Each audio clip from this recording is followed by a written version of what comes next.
Hi, I'm Danny. And I'm Si. Welcome to Business in the Brew, a podcast dedicated to all things business with the occasional cuppa. We take a business story, theory, or something we just want to chat about and give it a dusting of our own special personality and sense of humour, combined with our experience and knowledge. We're both business graduates and have run our own businesses for many years. We can't wait for you to listen.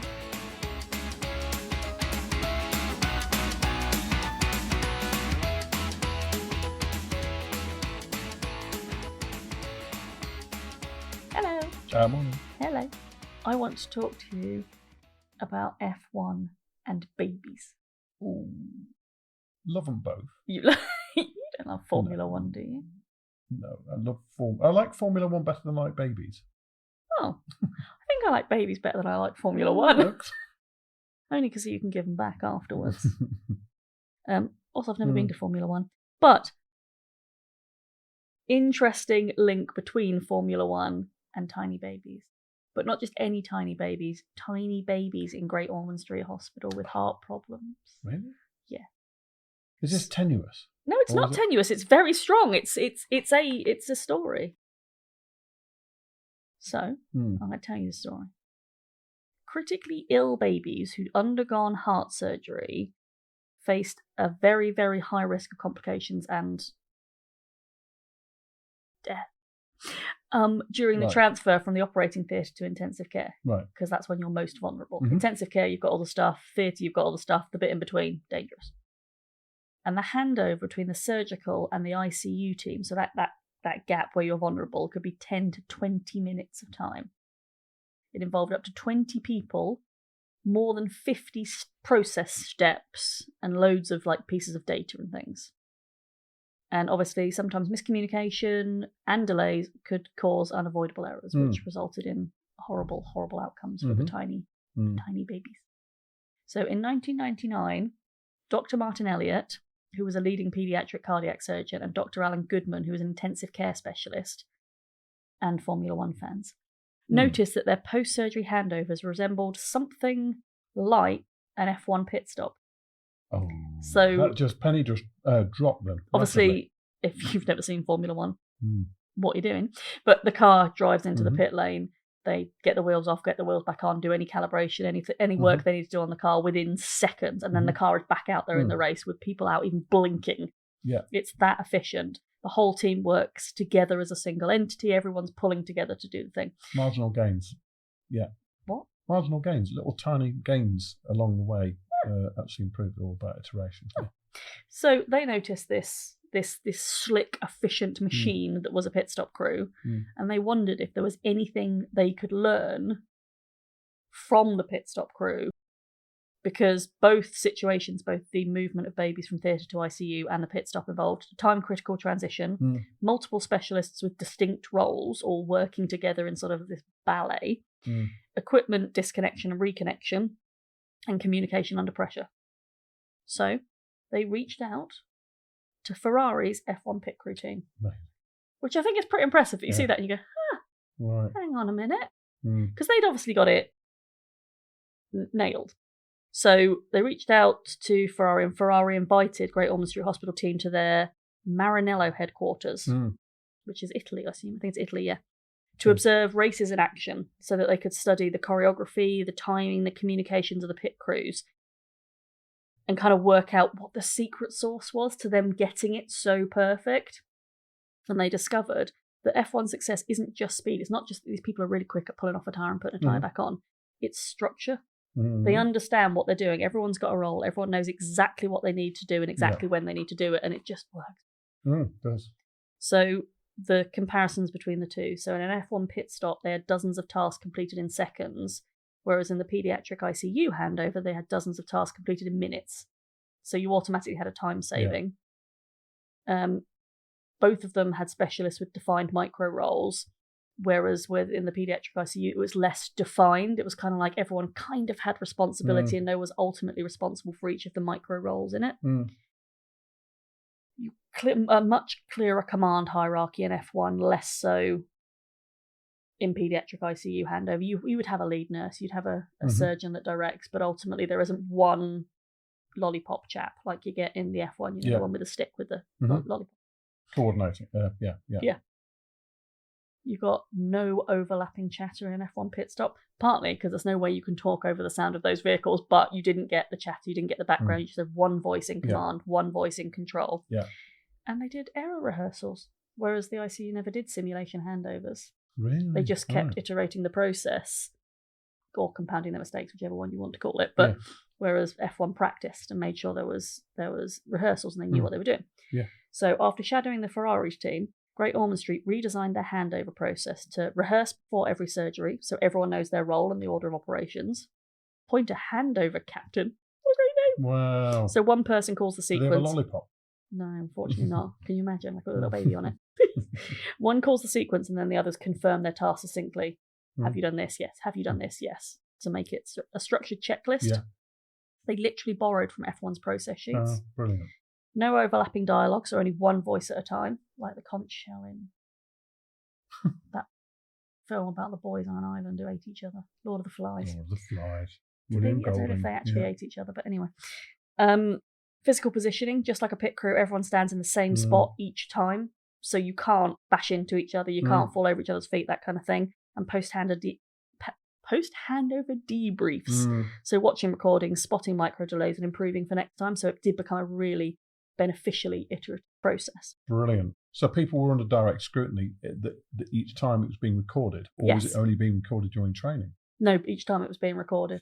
Oh, wow. So they could literally, I don't know if they still do it now, but certainly during that embedding period, if you like. And I imagine there is still a number of analytics in place now, because you're always going to want to keep improving where you can improve.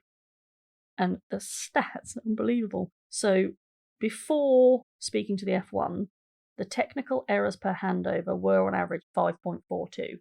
And afterwards they were 3.15, which is a reduction of 42% technical error rate, which is massive when you're talking about someone's life. Yeah. What I couldn't find, by the way, was any stats on actual number of deaths, because weirdly they don't report that kind of stuff because it's not very.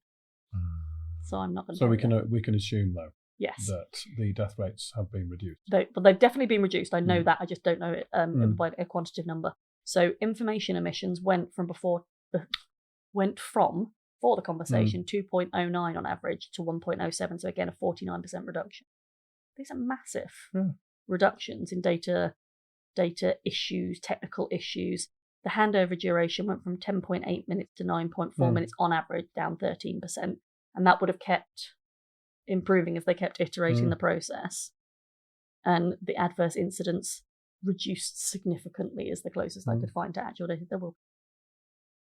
But it's really fascinating that someone saw a parallel between something that was so different, that's a car with four wheels and whatever else. And when I was doing the research, there's like literal diagrams of an F1 car. You can imagine the outline of an F1 car with the placement of all these people. Then there's literally a diagram of the ICU cot, the little plastic fish tanks. Yeah, those kind of things. And one of those, and exactly the same, almost exactly the same. You've just taken the car out, put the fish tank in with the people around it, so everyone's got these exact defined roles. I just think it's amazing. It took someone with quite a lot of vision to link F1 and the process they were doing. It would take an F1 fan to actually make that link, most definitely. Yeah. Or a process fan, someone who loves processes and could see how valuable that particular process was. But the difference it's made to the hospital, and it was rolled out around the world, so now everyone uses the same, or a lot of people. Yeah, wow. So it went out to, where did it go out to? Australia. Later adopted in the US, Canada, and Australia. Right, became the system for the model for hospitals worldwide because it was so efficient and so slick. And they could see the process improvement, the reductions in information emissions and technical errors, and we're just like, yes, we need to do this to save more lives. Yeah. And I think that's amazing. It is amazing. It is amazing. When you think about some of this process work that goes on, the marginal, I threw in marginal gains before. You took the pin out and threw that. Yes. And it's such a big thing in sport. Yes. Particularly football, rugby, cycling, the three that I can think of, which is where those marginal gains are made to each team player by improving their environment on the pitch, but also off the pitch as well. Their training environment, their dietary environment, and their sleep, around their sleep environment as well.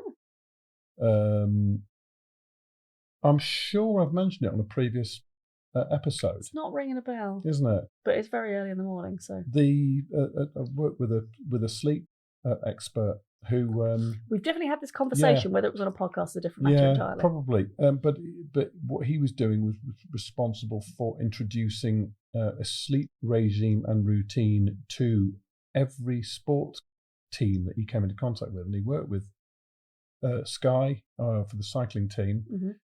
Other cycling teams, I think it was the British cycling team, and also several football clubs. And he helped create pods and cots and also sleeping systems.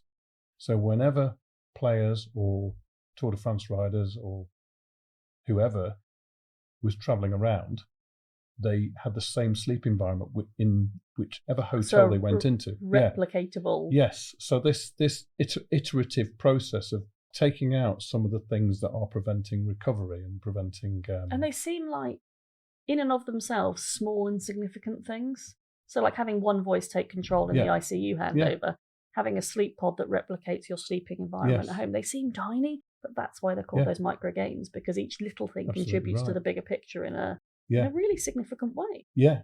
And go and apply that to your work environment, your own work environment, where you have people who are managed well, looked after, led well. Yeah. Have somewhere to stand, only listen to your voice, get a lollipop, all that kind of stuff. But yeah, you can make tiny tweaks that will make massive differences, because they all build up and come together to form this efficiency of system. Nothing is too small that you can't look at it. No, absolutely not. And everything can have a process to it that you can actually do something about. It is a lot harder when you're a single entrepreneur, though, because the process is your process. Yeah, there isn't anyone. The only voice in the room is yours. No one's waving a lollipop. You're like, I'm just going to do this anyway. I'm just going to go to sleep for a bit. And it's harder to audit yourself.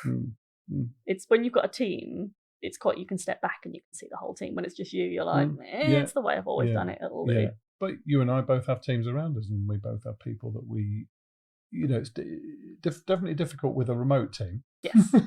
Yes, because you don't know what they're doing half the time. Right, yeah. You've got 20 minutes to go and have a kip. Yeah. I always have a nap in the afternoons. That's part of my process. I don't have a sleep pod, though. I really like a sleep pod. Is that an age thing? No, it's not an age thing. It's an energy thing. I'm fully aware of my energy peaks and troughs during the day. Yeah. My energy is very high in the morning and very high in the evening, but low in the afternoon. And I'm like, I do this thing where I read stuff and then I just read something else and then I push things around. I just don't do anything practical. If I stop and either watch a program, eat something, sleep, I'm infinitely better, and then I smash it again in the evening. It's like someone turns me on and off during the day. So my batteries run down in the afternoon and I just need to plug it back in for a bit. Brilliant. It's just a me thing. Yeah. Imagine if I stayed in corporate, I never would have recognised that, and I would have been only 50% productive in the mornings and not in the afternoon. Right.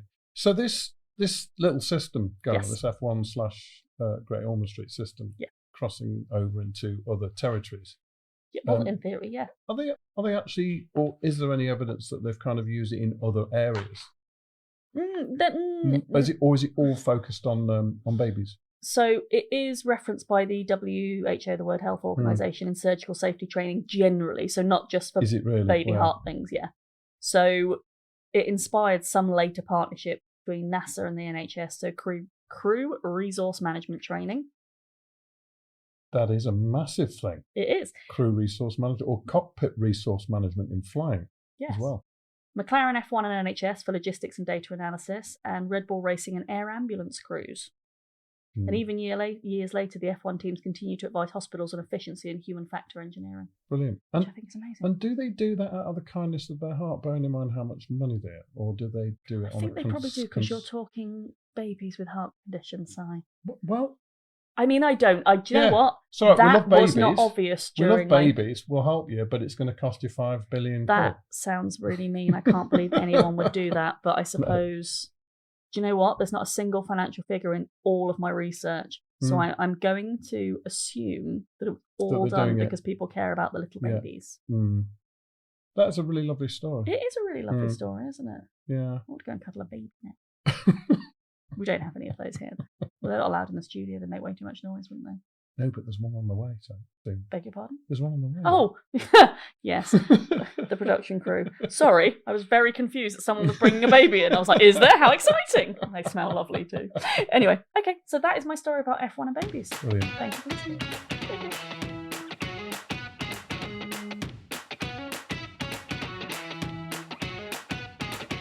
Thanks for supporting us by downloading and listening to this episode. And a massive thank you also to Donnie, Emily, Nat and Lewis and the BTD Studios for all your expertise in bringing our podcasting dream to reality. We'd love it if you commented on this episode, as we'd really like to know what you think and what you might like us to cover in future episodes. And we'll see you on the next one.